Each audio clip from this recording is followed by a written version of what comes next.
Hello, নমস্কার। চলে এলাম আরেকটি ওয়ার্কআউটের ভ্লগ ভিডিও নিয়ে। ওয়েট লস করতে গেলে প্রচণ্ড হার্ড ওয়ার্ক করতে হয়। আর রানিং সবথেকে বেশি ভালো ওয়েট লসের জন্য। সেই সাথে আরও অনেক কিছু অ্যাক্টিভিটিস করতে হয়, যেগুলো আমি আজকের এই ভ্লগে তুলে ধরব। প্রথমেই আমি এই প্যান্ডেলটাকে আজকে টার্গেট করেছি, যে এই প্যান্ডেলের মধ্যেই কিন্তু দৌড়াবো, জগিং করব, কিংবা ফ্রি হ্যান্ড এক্সারসাইজ করব। যাই হোক, মোটামুটি ওয়েট লসের জন্য রানিংটা বেশি ইম্পর্টেন্ট। সেই জন্য রানিং বেশি করব, আর তার সাথে সাথে আরও অন্যান্য অ্যাক্টিভিটিস করব। রানিং কিন্তু আমি অলরেডি শুরু করে দিয়েছি। দেখুন, এই বাসের ভিতর দিয়ে ঢুকতে গেলে অনেকটা নিচু হতে হয়। এটাতে কিন্তু আপনার পায়ের যে পেশি, সেই পেশি শক্তিশালী হবে।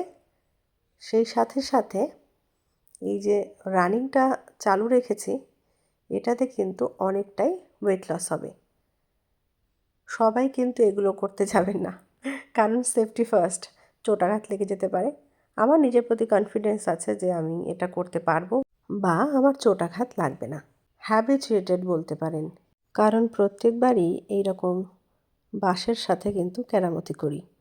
যাই হোক, বিশ্বাসটা বড় যে আমার কোনো ক্ষতি হবে না, চোটাঘাত লাগবে না। আমি নিশ্চিন্তে আমার ওয়ার্কআউট কমপ্লিট করতে পারবো। প্রায় 11 মিনিট, প্রায় বলবো না, 11 মিনিটেরই ভিডিও। কন্টিনিউ দেখুন, কিছু না কিছু কিন্তু করেই যাচ্ছি। ননস্টপ প্রথমে রানিং করতে হবে, এবং রানিংটা আমি জিগজ্যাগে করছি উইথ বাসের মধ্যে দিয়ে। খেয়াল করে দেখুন,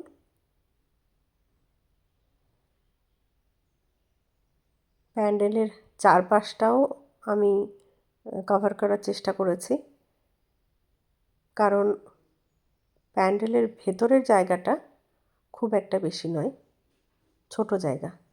সেই জন্য আমি প্যান্ডেলের সাইডের বাঁশগুলো বলুন, কিংবা প্যান্ডেলের চারপাশের এরিয়া বলুন, সমস্ত জায়গাটাই কিন্তু আমি কাজে লাগানোর চেষ্টা করেছি।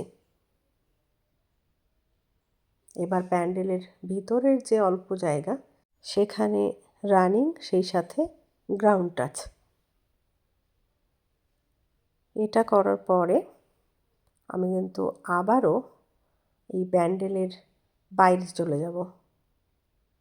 যেহেতু জায়গাটা ভীষণ কম, জায়গাটাকে ইউটিলাইজ করেছি ভিতরের, এবং বাইরের জায়গাটাকেও যতটা সম্ভব ব্যবহার করার চেষ্টা করেছি। আমার টার্গেট ননস্টপ রানিং। একদম একভাবে মাঠের চারপাশে দৌড়ালে একটা একঘেয়েমি তৈরি হয়, আর এই বাসের মধ্যে দিয়ে দৌড়ালে আমি কতটা দৌড়াচ্ছি এটা কিন্তু আইডিয়াতে থাকে না। তবে মনে হয় যে আরেকটু দৌড়াই। তো এটা হচ্ছে বিষয়। অনেকটা সময় দৌড়েছি। এবার দেখলাম ওখানে বাস রয়েছে, এবং ইজিলি ওই বাসটাতে ওঠা যাবে। নিচে গ্রাউন্ডে এতক্ষণ ধরে ওয়ার্কআউট করলাম, এবার কিন্তু আমি বাসের ওপর ওয়াকিং করব। এই ওপরে দৌড়ানোটা একটু রিস্কি, সেই জন্য আমি বাসটাকে ধরে ধরে একটু ওয়াকিং করার চেষ্টা করলাম। অ্যাকচুয়ালি ব্যাপারটা হচ্ছে, ওই যে আশেপাশের বাচ্চাগুলো রয়েছে, ওরা ওই বাস দিয়ে হাঁটাচলা করছিল। আমি বুড়ো মানুষ, ভাবলাম যে দেখি বাচ্চাদের মতো আমি একটু বাচ্চা হয়ে যাই, দেখি পারি কি না। সেজন্যই এই হঠাৎ করে উঠে পড়া। যাই হোক, আমি রানিং করছিলাম বা অন্যান্য অ্যাক্টিভিটিস করছিলাম, তো ওদেরকে দেখে আমি একটু বাচ্চা হয়ে গেলাম। বুড়ো বয়সে আবার একটু বাচ্চা হতে ইচ্ছে করলো। যাই হোক, এই দেখুন পুরোটা কিন্তু চলে এসছি। এবার এখান থেকে কিন্তু জাম্প করে নিচে নামবো। এই যে, এবার আবার রানিং শুরু। ওটা কিন্তু আমার এন্টারটেনমেন্ট হয়ে গেল, খানিকটা সময়ের পজও হয়ে গেল। কন্টিনিউ একভাবে দৌড়ানো একটু কষ্ট প্লাস একঘেয়েমি, তো সেটাকেই কাটিয়ে নিলাম বাসের ওপরে উঠে হাঁটাচলা করে। এবার একটু জিগজ্যাগ রান, এইবার কিন্তু একটা বিরাট রিস্ক ছিল, পড়তে পড়তে বেঁচেছি। No risk no game. পড়ে যাব সেই ভয়ে কি ওয়ার্কআউট বন্ধ থাকবে? একদমই নয়। আসলে সকালবেলায় ঘাসের ওপরে মুক্তবিন্দু থাকে, শিশির বিন্দু, শিশিরেই পা স্লিপ কাটে। যাই হোক, আমি শুজ পরেই কিন্তু ওয়ার্কআউট করছি। শুজ পরে ওয়ার্কআউট করলে খুব একটা ভয় থাকে না, আর খুব একটা চোটাঘাতও লাগে না। খালি পায়ে বরং রিস্ক বেশি। আর ওই মাঠে যেহেতু প্যান্ডেল হয়েছে, বিভিন্ন ধরনের ছোট বড় পেরেক আছে, যার জন্য শুজ পরে ওয়ার্কআউট করা কিন্তু অনেকটাই সেফ। যাই হোক, এবার কিন্তু আমি ওয়ার্ম আপ এক্সারসাইজ যেগুলো, সেগুলোই করছি। প্রথমে পায়ের পাতা থেকে শুরু করে মাথা পর্যন্ত প্রত্যেকটি বডি পার্টের আলাদা আলাদা করে ওয়ার্ম আপ করে নেব। প্রথমে যেমন আমি টো রোটেশন করেছি, এখন হিল রোটেশন করছি।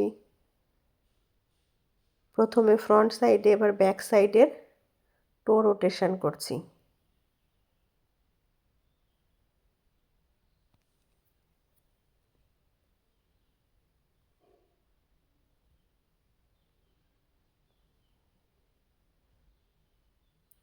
এবার নি রোটেশন।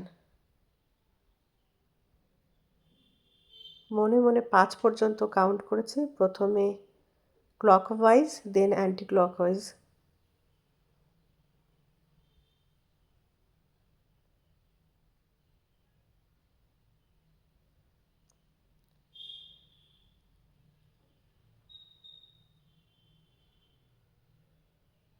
এবার করব জাম্পিং জ্যাক্স।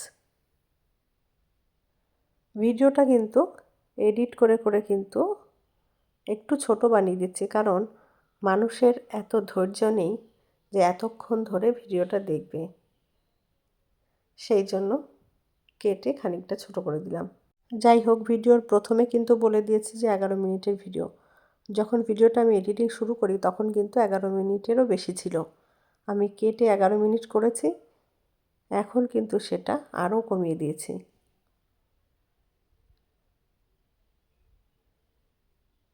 সাইড লঞ্চিং, এটাও 4-5টা মতন করব, দেন অন্য কিছু শুরু করব। এবার করব হিপ রোটেশন।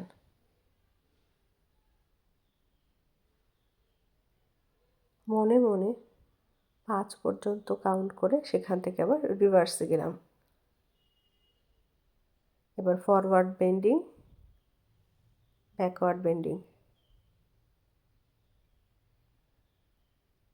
দেন সাইড বেন্ডিং। সাইড বেন্ডিংয়ে সাইড বডি ফ্যাট কমে যায়, আর ফরওয়ার্ড বেন্ডিংয়ে বেলি ফ্যাট কমে, ব্যাকওয়ার্ড বেন্ডিংয়েও তাই।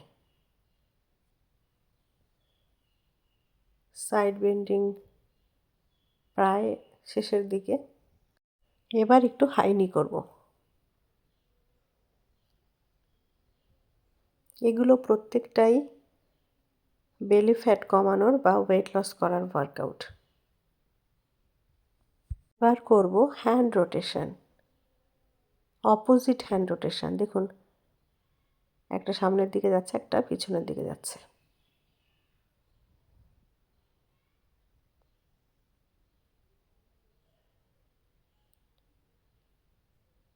হ্যান্ড রোটেশনেরও ভাগ আছে, দুটো দেখালাম। এবার কোমরে হাত দিয়ে বডিকে না ঘুরিয়ে শুধুমাত্র ঘাড় ঘুরিয়ে পিছনের দিকে দেখার চেষ্টা করব।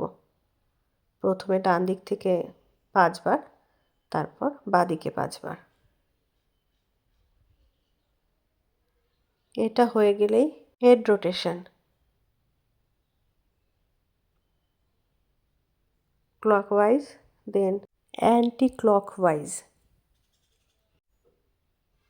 এটা হয়ে গেলেই কিন্তু আমি হেড প্রেস করব। একটা হাত দিয়ে পুরো হেডকে প্রেশারাইজ করব এবং হেডও কিন্তু উল্টে নিজের বল প্রয়োগ করবে, নিজের জায়গা থেকে সে নড়বে না। ওয়ার্কআউটের ভ্লগের শেষ প্রান্তে চলে এসেছি আমরা। এরপর একদম টপ অফ হেড প্রেস করে আজকের ওয়ার্কআউটের ভ্লগ এখানে শেষ করলাম। Thank you so much for watching this video. Please like, comment and share.